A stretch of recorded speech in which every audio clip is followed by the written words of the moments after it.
Welcome aboard, everybody. Sports Talk Nation here. Michael Cohen. Of course, it is the NFL season, folks. It's finally here. I'm so excited we finally get football back in the regular season form. No more, as they say, diet root beer, if you will, as far as preseason games are concerned.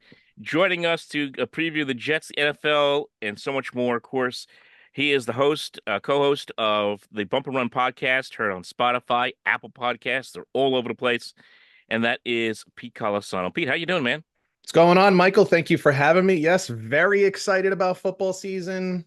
All sports are great, but there is nothing like football. So, as a teacher, I do not look forward to September, except for football starting. So, let's do this. Let's get to it.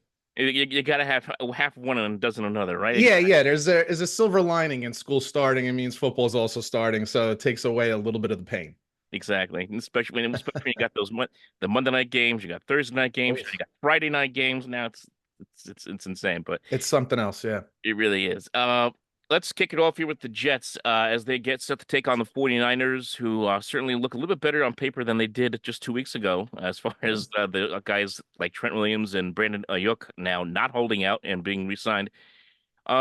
Expectations are through the roof for the Jets this year. They were last year, but I think it's hit another level this year. People now, all these guys in me are actually going out and saying, yeah, the Jets are going to be the number one seed. They're going to, go to not just go to the playoffs, but get to the Super Bowl. Dare I say, get some salt here over my shoulder.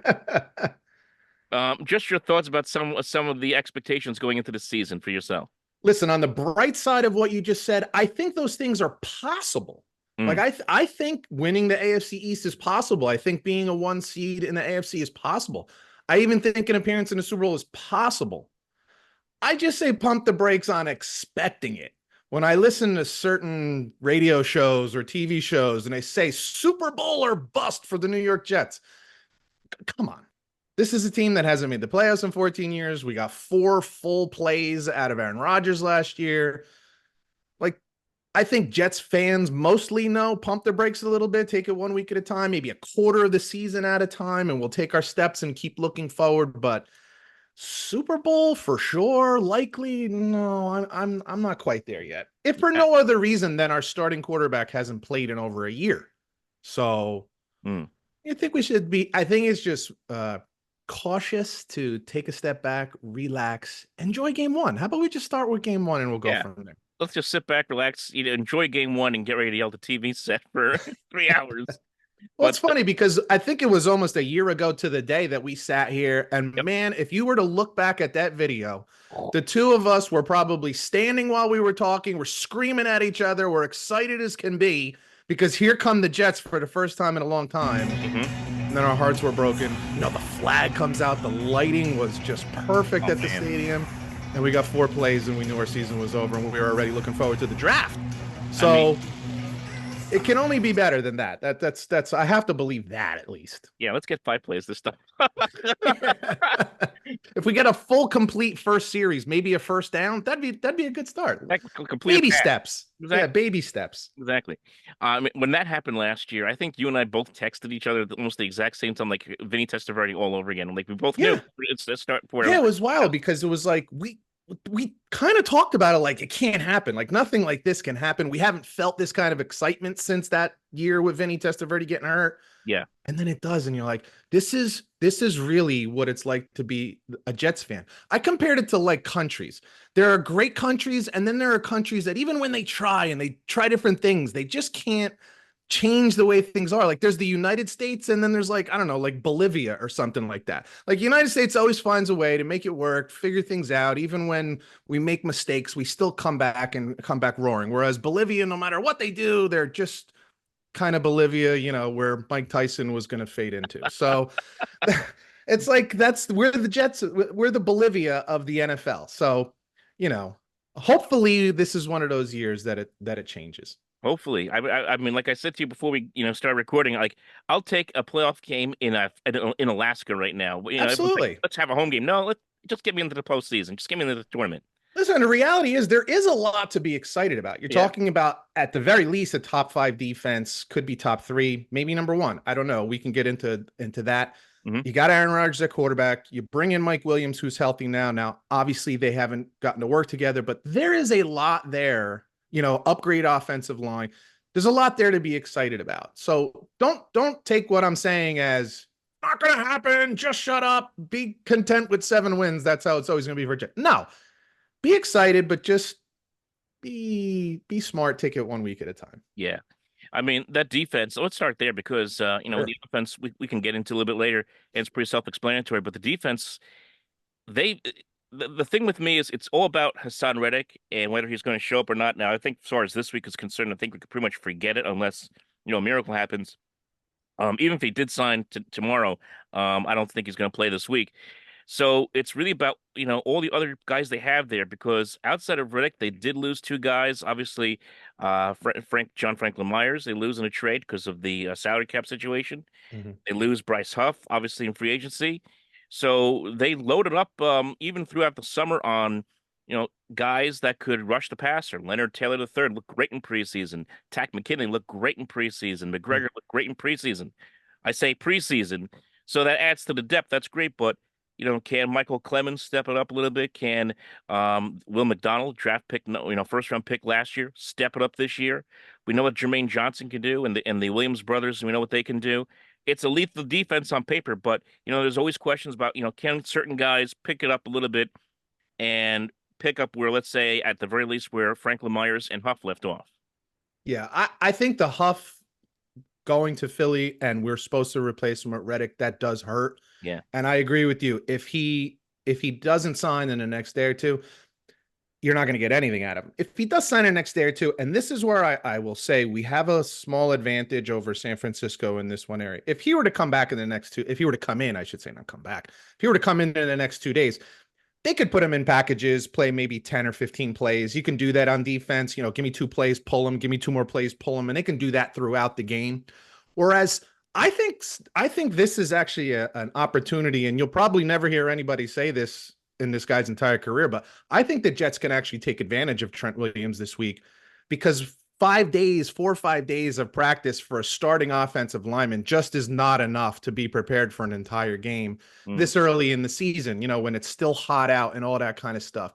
So I can't imagine, they're playing every play the whole game. You're not rotating in your left tackle back and forth. Whereas you can do that with a defensive end, a rush end. You could just bring him in on third downs or long distance plays, whatever. Whereas Trent Williams is going to have to play the whole game. And I think he will get tired. And they might actually be able to take advantage of him, which is never the case. He's one of the greatest of all time.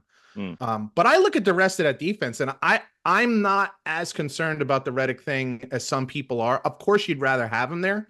But I look and I say we got two of the best defensive, cornerbacks in the entire NFL. DJ Reed would be so much more highly talked about if he wasn't opposite of Sauce Gardner. I think he really is he's a top 10 corner in the league. He is so underrated. They just signed Michael Carter to an extension, so now they have an exceptional slot corner, and that always makes your rush that much better when you can hold these receivers and cover them for an extra second or two.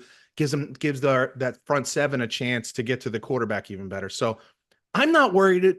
Look, obviously, we'd rather have Hassan Reddick there, but that's not front of mind for me when it comes to this game or this team this year. It's more about what's on the offense. And along with what you said, Will McDonald, I think, will step up this year. If you look back last year, Jermaine Johnson's second season, he took leaps and bounds ahead of what he had done the year before. Will McDonald looked real good in the preseason. I'm not saying he's going to be a double-digit sack guy, 15 sacks, but hey, could we get 7, 8, 9, 10 sacks out of him? I think we can. We can. He showed that burst of speed that comes off the edge that is really tough. So I'm really excited about this defense and what they're capable of doing. And more so, think of how much they were on the field last year because of just a putrid offense. If this offense, and I expect that they will, assuming they're healthy, if they can even just get a few more first downs, this defense will be that much better because they won't be on the field for 65 to 70% of the plays.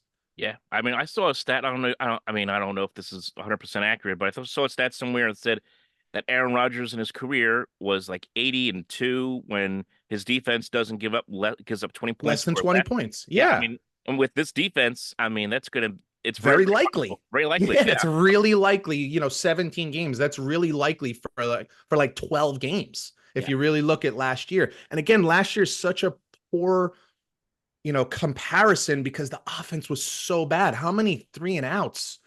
Defense stops somebody, they got a punt, and then it's just 3-and-out, and you're right back on the field. If you could just turn that around a little, 10%, 15%, that defense is even better, which is Mm, hard to believe, but it would be even better. it would be. I mean, I could pick the three games right off the schedule from last year. The first New England game, the game in Vegas, the game against Atlanta. Those are three games where they held opponents to less than 15 points. Yeah, Could have won the game, and they, exactly. still Exactly. things. So Exactly.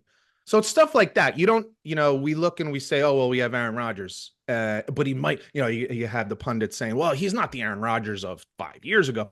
Don't need him to be.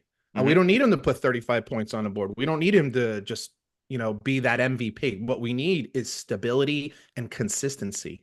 Yeah, And I don't see any reason, assuming he stays healthy, I don't see any reason that we can't get that out of him. yeah. I can't see any reason. Can he still make good decisions? Yeah. Can he still chuck it to the right guy? Yeah. Is he still accurate? Yeah. So what are we talking about? Like, you're going to get a 10, 15, 20% improvement over last year. And that could be a massive, massive difference with this defense. It could be. And one thing you mentioned about Trent Williams, I love that you brought up that fact that he's, coming back now only 3 days of practice, if that, Something like, yeah. if that. I mean, the Jets could rotate guys. You could put Jermaine Johnson and McDonald and Quincy Williams, just rotate him on him all night, and that's going to be a problem for him because it's like a different player, different speed, different technique, and that's going to be tough to deal with. Yeah. And to your point, those guys will always be fresh. And oh, by the way, those guys went through a full camp. Yeah. Whereas I'm not saying Trent Williams has been sitting on a couch eating Cheetos, but he has not been playing. And there is nothing, I played college football. There is nothing like being on the field and getting that work. And you can train all summer all you want, but until you're in there grinding, it doesn't just come back like that. So I just don't think he's 100%. He can't be.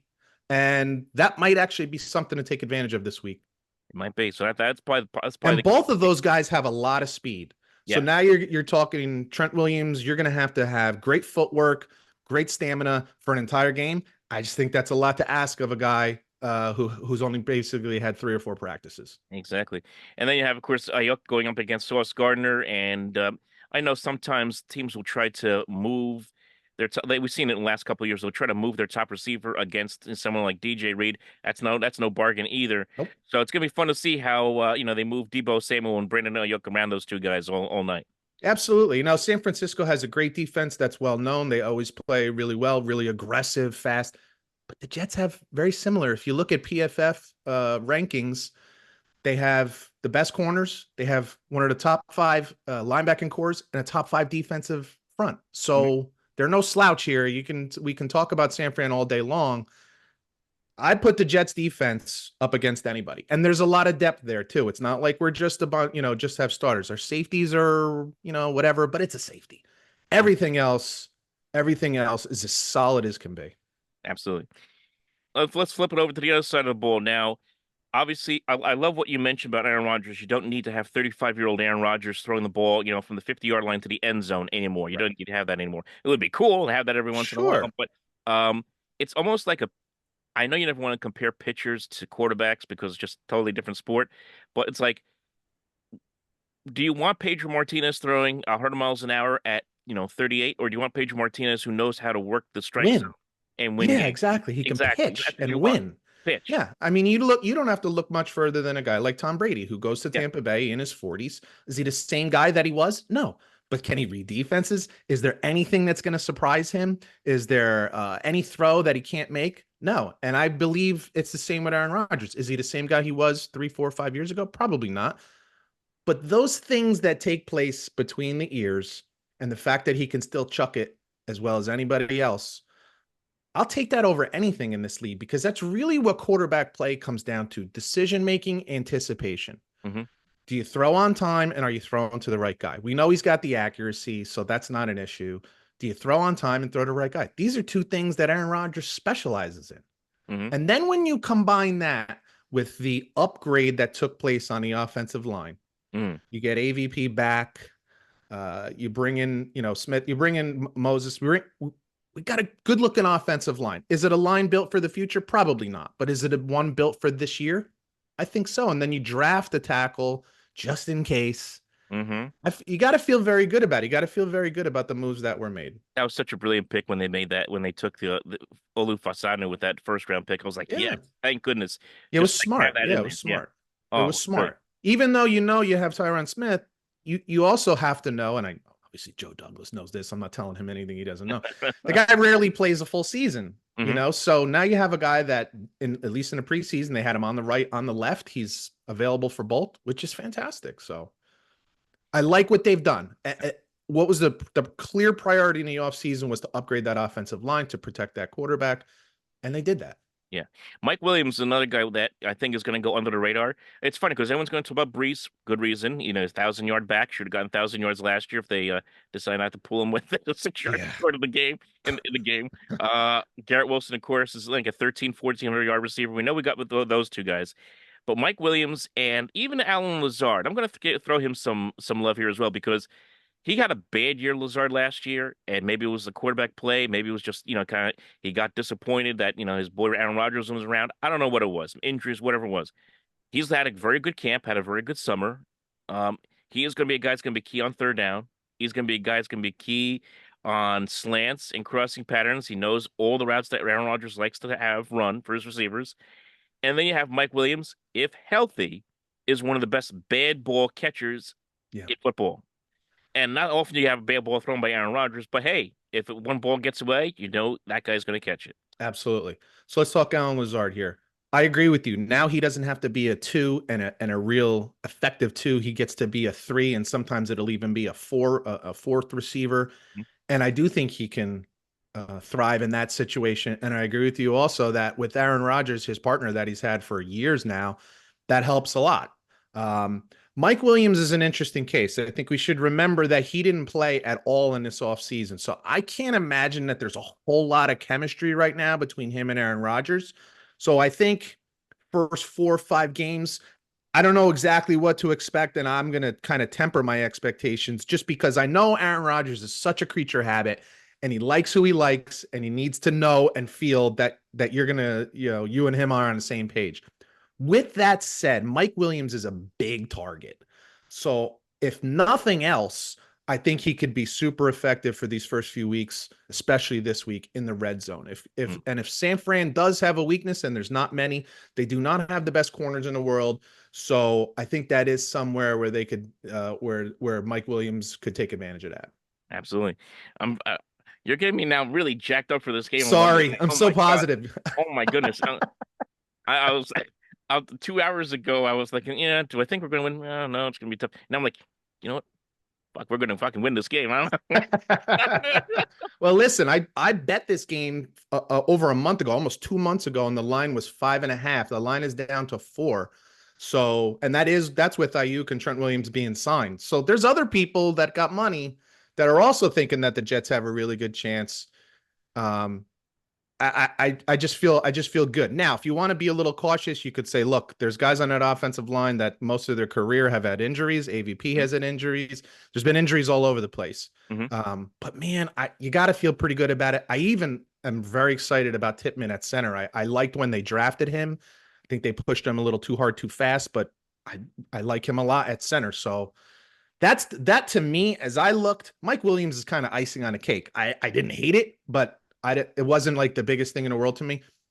The way that Joe Douglas fixed that offensive line, again, some of it for the short term, but not all of it for the short term. That is what fans, I know it's not the sexiest thing to talk about, offensive line, salary cap. I mean, these things are not like, kitchen table topics, but it's what wins games. Offensive and defensive line up front is actually where the games are won and lost. So the fact that they've upgraded, the fact that AVP is healthy, uh, you should be excited. You should be excited. Should be. I mean, if there's one, if I had to sit here and tell you what this game could come down to, obviously turnover is obvious, but you mentioned Tippmann. I mean, the chemistry between he and Rodgers was a bit of an issue at camp, with the, botched snaps here and there. Mhm. We'll see how that gets settled in week one, obviously.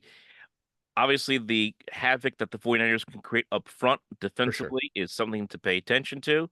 Rodgers is a guy who doesn't like get hit. which quarterback does, but we know when Rodgers in the past, when he's gotten hit, things can tend to go south pretty quickly, as they did sometimes with Green Bay. Right. And also, George Kittle, I think, is going to be probably the X factor in the game for offensively, because I think Purdy is going to be under siege a lot in this game, and he's going to need somebody who could be his safety net. And if there's one place where he can go to without worry of a corner like Sauce Gardner or whatever, it's probably going to be Kittle. I agree with you normally. Yeah. And I guess I'm just the eternal optimist here. We have linebackers that are some of the best cover linebackers in the league. Okay. I'm not saying that they can consistently run with a George Kittle, but he's not going to be getting as easily open against these guys as he would against other teams. Normally, middle linebackers are not the fastest guys in the world. Like, they're more physical, kind of tackle to tackle kind of players. Our guys are not. Our guys are much faster, much more speed. So I feel good about that at least. But yeah, George Kittle, come on, he's one of the best tight ends in the league. Every good tight end is a security blanket for a quarterback. So when you're just not feeling and things just aren't there, of course you want to go to your tight end. But I think the Jets will know that. I love what they've done defensively, even scheme wise. It's not just the players, but the scheme wise between the head coach and the defensive coordinator. I like what they've done. So I do feel good there. All right, quickly here, let's go with our picks. Who do you like here in week one? Look, I think it's a tough game. It's tough to go out west right away. But I think this is the time to get San Francisco. Our offensive line is as fresh as it can be, as fresh as it will be all season, really, if you think about it. Everybody's as fresh as they will be. And with those guys coming in late for San Francisco, it's going to have an effect because they're both offensive players. I think the Jets actually take this game. I really do. That's not just my heart talking. I really actually think they win this game. Maybe something like 24-16, something like that. That'd be nice. Um, I want I want to pick the Jets badly in this game. I'm going to take San Francisco only from the standpoint that I think it's going to be a very close game. It's going to be like in the mid-20s, that kind of game, and it could come down to a special teams kick, could come down to like a missed field goal here and there. Zerline's automatic all the time, but we'll see. If you look at the last kind of third or quarter of the season last year for San Francisco, there's one area specifically when Purdy, look, all quarterbacks do, but he did pretty poorly. He does not do well when under fire, when under a real good pass rush. And that could lead to mistakes. And the mistakes that you could be making against the Jets are not just incompletions, but that could be interceptions. Wouldn't be surprised to see 2 interceptions here by the Jets, which would be huge, turn the field around, change momentum, that kind of thing on the road, quiet the crowd, that kind of thing wouldn't surprise me. Also remember McCaffrey, although listed as healthy, ready to go. Kind of banged up. Was it a strained calf muscle, which you never want to hear for a running back? This is where their explosiveness comes from. This is not a team firing on all cylinders right now. I'd much rather have them, play San Francisco right now than say play them week 10 or 11. Yeah. Damn it. All right, that's it. 27-24. There you go. There you go. I'll give you one more thing that I'm happy about, I'll say. Sure. If you remember the last 2 seasons, it seemed like the NFL scheduling committee was dead set on screwing the Jets as much as they possibly can.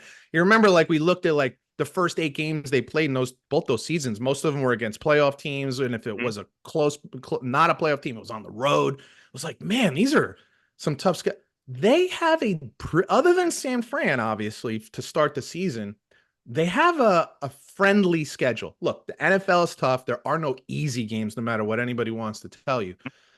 But it's a much more favorable schedule, the first 6 or 7 games, I believe. So might be able to get off to a hot start here. I would love to see it. I would love to see it. I mean, momentum in this sport, man. Once you get it going, if you remember the Texans last year, they got things going, and you start to believe in yourself, and you start to believe that you can beat anybody, and then it becomes true. Yeah, you're right. I mean, you look at those first 5 games; they should easily be 4-1 at the very least in those first 5 games. And then after that, I look at that schedule. Obviously, having Buffalo, Pittsburgh after that London game can be tricky. That's a tricky little spot right there. There are some scheduling quirks for them for sure this year. Yeah. And then that December schedule, we'll see. So I'm looking forward to it. I think I'll, that this is a team that could be an 11, 10, 11 win squad right now. But I actually agree with you on that one. I'll give you one more from Monday night. You're sure gonna thing. like this, Oh boy, okay? here we go. Aaron Rodgers on Monday night in his career, Hmm. 10-0.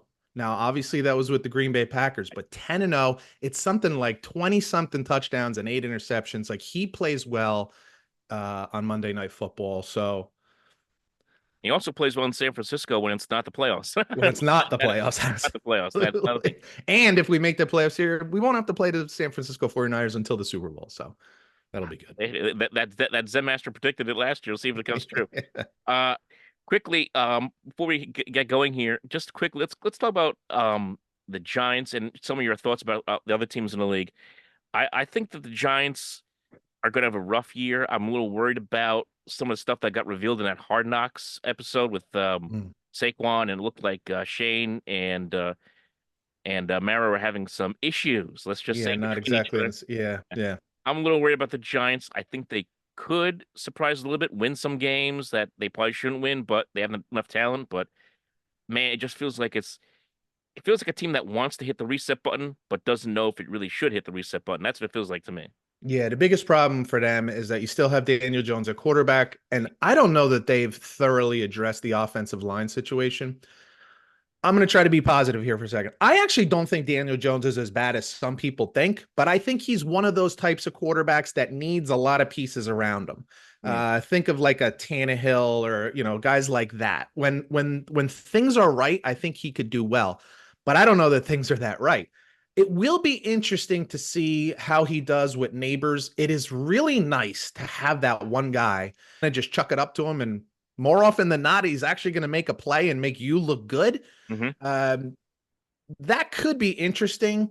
But I just still think like offensively, weapons wise, offensive line, quarterback, I just don't look at them as the kind of team that's going to score a lot of points.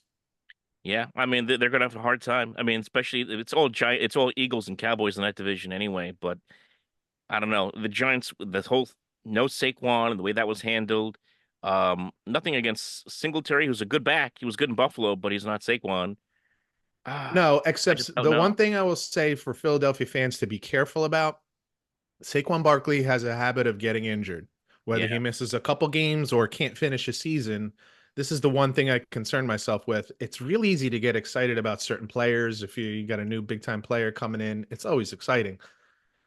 He's got a history of injuries. If you look at the Chicago Bears, oh, we got Keenan Allen now. Well, he's a little older and he gets hurt every year. Hmm. So he very rarely, same with Mike Williams, frankly, he very rarely finishes the season or has a complete season. So you just got to be a little careful with that. I'm I'm more of the mindset of like you never draft a running back in the first round. Running backs are kind of a dime a dozen. I could always just get another one because the reality is more than anything, this is a passing league. To be a really successful team, this is a passing league. Yeah. So I don't know that that's as big a deal. I'm way more concerned about the other things: offensive line, receivers other than Neighbors. Your tight end just retired, even though he really didn't produce or anything last year. So there's still to me offensive issues, which is interesting because if they were to let go of Brian Dable, I actually think he's a really good head coach, and I think he would be on the market for about 35 seconds, and somebody would pick him up real quick. Yeah, So, absolutely. I but agree. I don't know what else you can do to calm the New York press.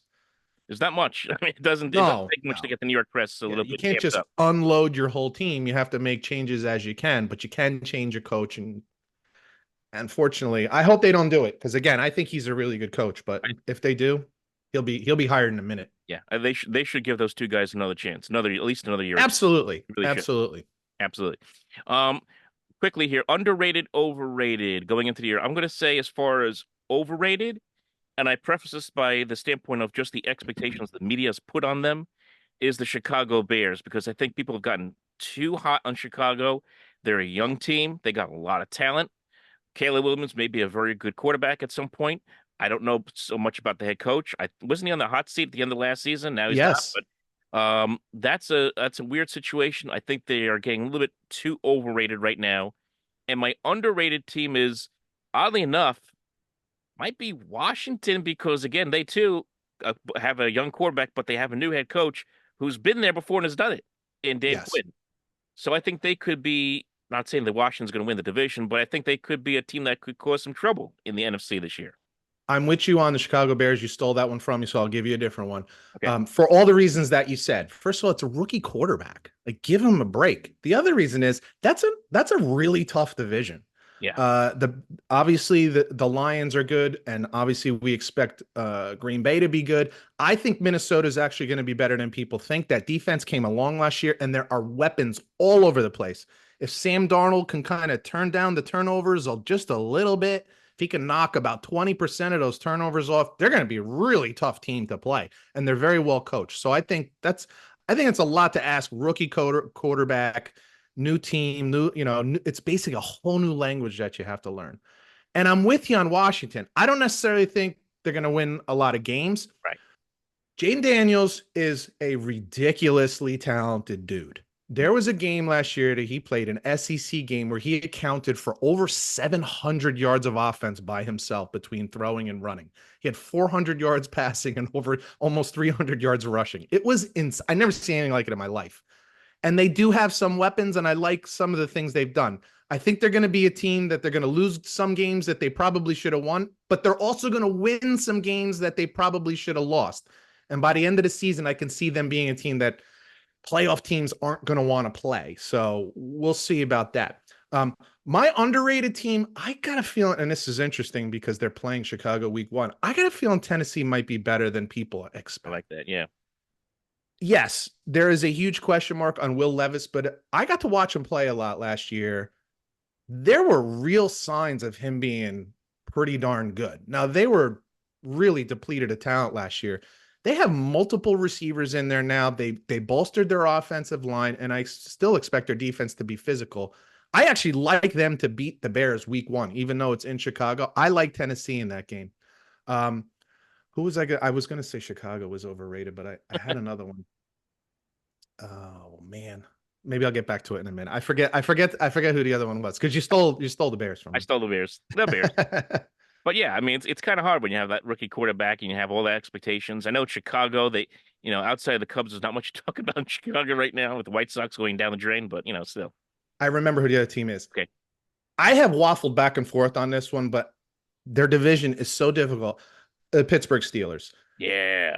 For 2 reasons. Number 1, again, the division is ridiculous. And number 2, you have, no matter who starts, you have the worst quarterback in the division. Mm-hmm. On top of that, they have an insanely difficult schedule.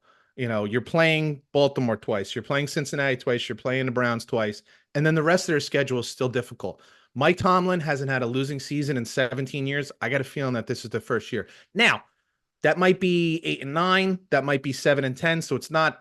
I'm not saying they're going to go like 2-15 or something like that, but there's just too much talent and way too much better quarterback play in the rest of that division. Yeah. I think they probably end up finishing last. And there's some people that I know that are really going to be mad at me for this one. So I mean, look, sorry. Those 2 teams at the top. I mean, it's like it's Cincinnati, Baltimore, right there with Kansas City in the AFC at the top of the conference. So that's what it is. Now, listen, the Browns are loaded. Yeah. I don't know what you're going to get out of Deshaun Watson. The whole thing that happened last year with him being medically cleared but choosing not to play or whatever, I don't even know what was in his mind. I don't know. But if you could even get like 80% of what he used to be, that team is really good. You talk about another great defense. They have weapons to throw to. If he can just come around a little bit, they could be real dangerous, It could be. I can't wait to get this going, man. This is gonna be exciting. Starts up obviously Thursday with Friday and Saturday and Sunday. It's starting up. We got the big game coming up on Monday night, man. I'm looking forward to it. Absolutely. One more scheduling quirk for you, and this is pretty wild. I don't know if you saw this. Kansas City plays 6 out of the 7 days of the week. I think the only day of the week they don't play on is a Tuesday. And that's because of the Thanksgiving weekend and because of Christmas and the days that they play Monday, Wednesday, Thursday, Friday, Saturday, and Sunday this year. It's pretty crazy. Let's move whatever game they play the first week in November to a Tuesday so we don't hear about the election. How's that sound? There you go. That sounds like a really good idea. I would much rather watch that. Oh my God. All right, man. This is awesome. Thank you again, Pete, for coming aboard, man. Again, you got to check these guys out. Spotify, Apple, Apple, go ahead. Keep talking about Apple it. Podcasts, Podcast. Spotify. You can find us on YouTube at BNR Clips if you want to watch the live video of it. Or all anywhere you find your podcast. So Bump and Run Sports Podcast. Awesome, man. Thanks a lot, Pete. Absolutely appreciate it, Mike. All right. Go Jets.